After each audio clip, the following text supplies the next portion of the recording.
एक बार की बात है। एक जंगल में किसी पेड़ पर कौवे का एक जोड़ा रहा करता था। वो दोनों खुशी खुशी उस पेड़ पर जीवन बसर कर रहे थे। एक दिन उनकी इस खुशी को एक सांप की नजर लग गई।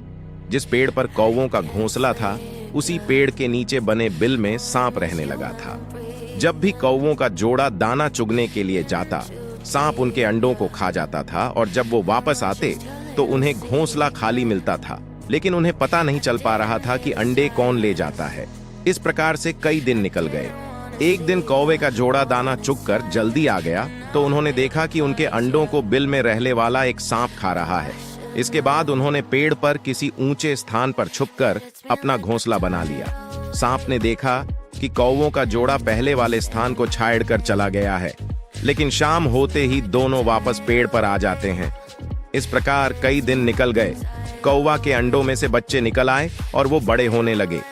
एक दिन सांप को उनके नए घोंसले का पता चल गया और वह कौवों के जाने का इंतजार करने लगा।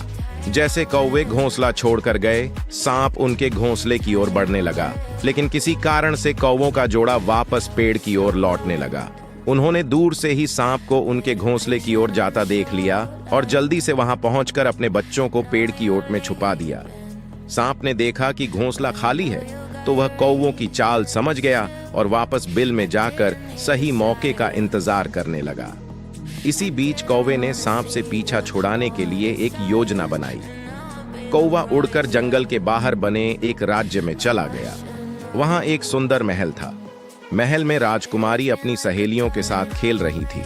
कौवा उसके गले में से मोतियों का हार लेकर उड़ गया। सभी ने शोर मचाया तो पहरेदार हार लेने के लिए कौवे का पीछा करने लगे। कौवे ने जंगल में पहुंचकर हारा को सांप के बिल में डाल दिया, जिसे पीछे कर रहे सैनिकों ने देख लिया। जैसे ही सैनिकों ने हार निकालने के लिए बिल में हाथ डाला तो सांप फुंकारता हुआ बाहर निकल आया।